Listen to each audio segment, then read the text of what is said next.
Dios les bendiga, Dios les guarde. Estamos en tu programa Tiempos Proféticos, programa que sale gracias al patrocinio de la Iglesia Asamblea de Dios Misionera, que está ubicada en San Félix, Estado Bolívar, Venezuela, dándoles las más cordiales gracias por estar en sintonía y preferirnos como canal de enseñanza bíblica. Estamos en la escatología de Apocalipsis y vamos hoy a hablar sobre la iglesia de Laodicea. Esta es la iglesia que está en Apocalipsis capítulo 3, versículo 14. Y ahí nos habla sobre la iglesia de Laodicea y dice, y escribe el ángel de la iglesia en Laodicea. La Odisea quedaba en un valle muy hermoso, muy precioso, un valle muy lindo donde se podía ver una ciudad muy grande, una ciudad donde había balnearios, es muchedumbre, y Dicea significa derecho, así que más o menos es la ciudad de los derechos humanos, una ciudad donde se protegía todos los derechos humanos. Y allí, en la Odisea, lo podemos encontrar en Turquía actualmente, una ciudad muy turística, una ciudad todavía es turística por sus lagos, por sus aguas termales, por todo lo que significa el clima. Entonces, esta ciudad de derechos humanos o derecho de la muchedumbre, Loa es muchedumbre y no es la Odisea, sino Loadicea, sí, Laodicea. Esto significa, amados hermanos, que esta iglesia, por ser una ciudad turística, vean que cada una de las iglesias tiene una ciudad turística, había mucha gente según las temporadas altas y poca gente en las temporadas bajas.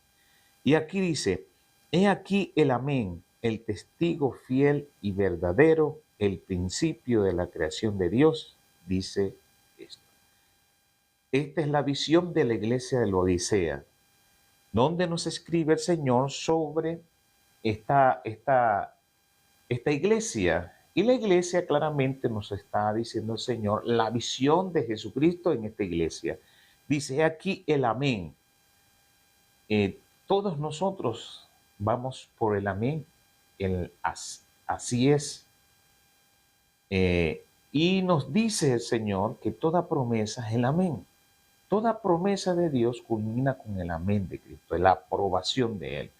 Nosotros no podemos recibir una promesa si no viene de parte del Señor y Él tiene que aprobarla.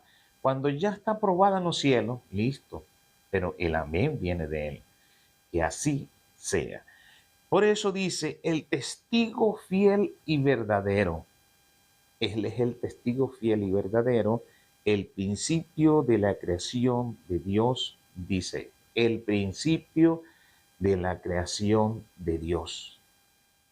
Yo conozco tus obras. Todas las iglesias comienzan así. Yo conozco tus obras, que ni eres frío ni caliente. Ojalá fueses frío o caliente, pero por cuanto eres tibio y no frío ni caliente, te vomitaré de mi boca. Los estados espirituales, según lo que está escribiendo el amén, el fiel y el verdadero, el principio de Dios, está hablando que hay tres estados del cristiano: caliente, tibio y frío. Al Señor le está diciendo aquí, mira, ni eres caliente, ni eres frío, sino tibio. Exactamente eran ciudades con aguas termales y la gente iba allá a bañarse en esas aguas termales. Y dice la palabra, ojalá fueses frío o también caliente. Dos cosas que dice el Señor, o eres caliente o eres frío, pero tibio, que un día estás fervoroso y otro día estás frío, ¿verdad? Hace que en él haya aguas termales, aguas que no son tan calientes ni son tan frías. Por eso la gente iba a ese lugar a bañarse con aguas tibias. Pero el Señor hace un recuento del estado espiritual de cada uno de nosotros, los creyentes, como que ni eres frío ni eres caliente, sino que eres tibio. Por cuanto eres tibio, te vomitaré de mi boca. Cuando habla así, es que cuando usted come algún alimento y no está bien, no lo absorbe el estómago, el sistema digestivo, él lo vomita. Quiere decir que Dios no acepta que hoy estamos calientes y mañana estamos fríos. Hoy estamos en paz con los hombres y mañana peleamos. Hoy estamos bien con nuestras parejas y mañana no. Hoy estamos bien con unas personas y otras no. Hoy estamos en paz y después en guerra. No, Dios no acepta a un cristiano que de su boca salga agua dulce y agua amarga. No pueden haber estados espirituales de tal manera que ni eres caliente constantemente, ni eres frío constantemente, sino tibio. Estas aguas, por más que hubiese invierno, eran tibias. Y si venía el verano, eran tibias. Eran tibias. Pero las personas que las aguas que estaban frías en invierno, ellas se tornaban calientes en su estado en verano. Quiere decir que a veces el cristiano, algunas veces está frío, pero Dios en su temporada lo llena de su gloria. Pero estos no. Todo el año, no importa qué estación, no importa qué es lo que hay, no importa si la presencia de Dios está allí, no importa si Dios te visita a tu casa, siempre vas a ser tibio, siempre vas a ser tibio. Y es por eso que dice claramente, por cuanto tú dices, yo soy rico y me he enriquecido y de ninguna cosa tengo necesidad. Cuando un ministerio, una iglesia, tiene muchos ingresos, sea por X causa, sea por las ofrendas, sea porque los hermanos les gustan dar muchas ofrendas, o los hermanos dan muchas diezmos, o los hermanos dan ofrenda especial. El hecho es que la iglesia es muy rica.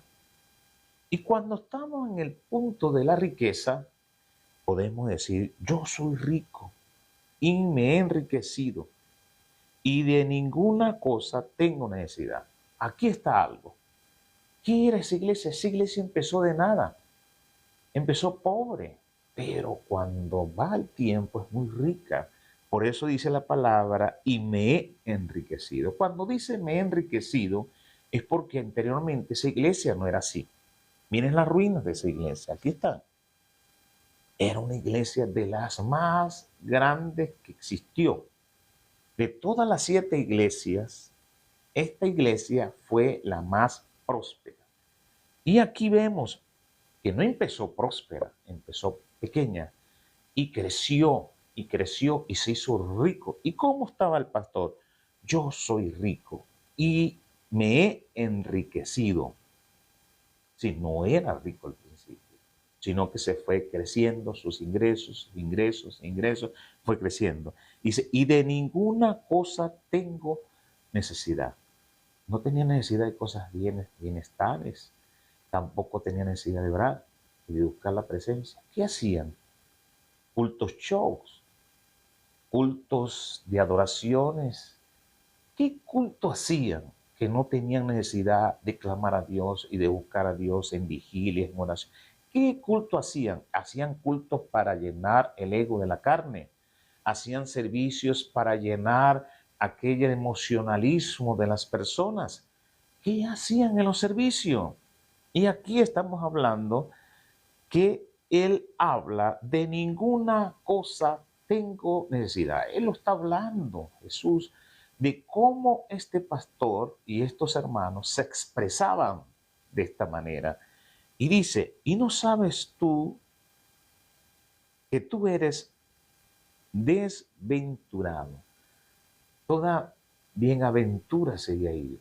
Cuando una persona, Dios lo bendice, cuando una persona, Dios lo empieza a ayudar, lo empieza a engrandecer, es bienaventurado, como dice la palabra del Señor. Pero cuando entra este tipo de cosas a su vida, dice la palabra, es desventurado. Toda esa aventura, toda esa bienaventura, todas esas bendiciones que Dios le dio, Dios se la quita. Todo lo que Dios le dio de bendiciones se lo quita. Dice, tú eres desventurado. Segundo, miserable. Tercero, pobre. Cuarto, ciego. Y quinto, de 5 características de este pastor que tenía el colmo de decir, yo soy rico, me he enriquecido y en una cosa tengo necesidad.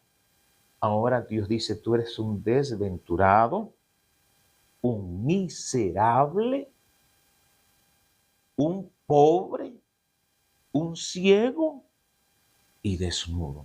¿Cómo las riquezas, las bendiciones pueden hacer que un pastor llegue a ser desventurado, miserable, pobre, ciego y desnudo?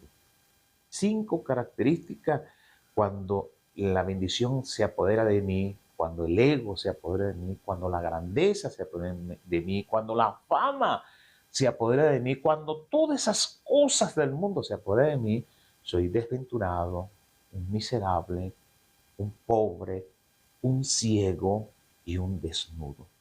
Y nos dice en la palabra, por tanto, yo te aconsejo, un consejo que Dios le da a esas personas, que de mí compres oro refinado en fuego.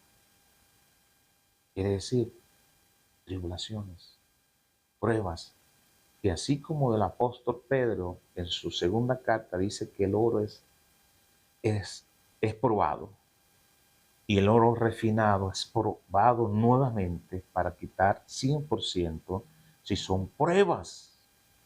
Dice, te aconsejo que de mí, de él, no de los hombres, compres oro refinado en fuego. Señor, dame paciencia para que vengan las pruebas, para que seas rico y vestiduras blancas para vestirte, y que no se descubra tu vergüenza de tu desnudez, y que unge tus ojos con colirio para que veas. Aquí los colirios se usaban claramente para los ciegos. Y él está hablando, ese oro que iba a comprar de Jesús, es oro refinado, las pruebas las iban a hacer que volvieran sus vestiduras blancas, que no se descubra tu vergüenza, su desnudez, y que no se y unge tus ojos con colirios para que veas. Yo reprendo y castigo a todos los que amo. Así que pues, sé pues celoso y arrepiente. Celoso de buenas obras. Sé pues celoso y arrepiente. Si crees que la fama, el dinero, la grandeza, acuérdate que ayunabas debajo de una mata. Acuérdate cuando tú comenzabas el evangelio.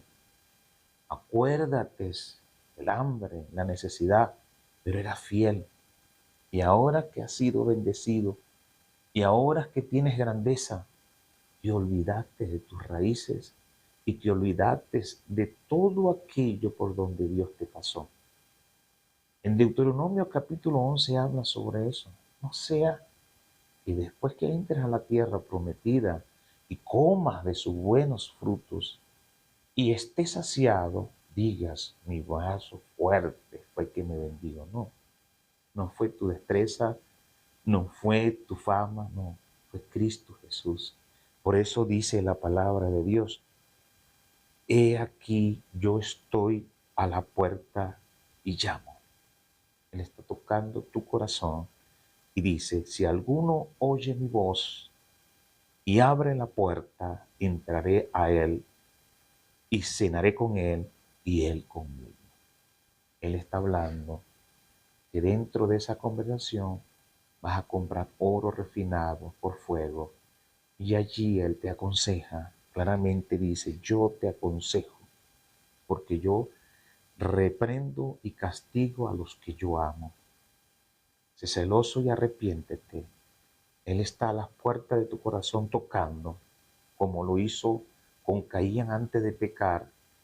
Y dice en la palabra, al que venciere, le daré que se siente conmigo en mi trono, así como yo he vencido y me he sentado con mi Padre en su trono. Jesús pasó pruebas, Jesús pasó dificultades, Jesús pasó hambre, Jesús pasó todo aquello, sí, estando en su condición de carne.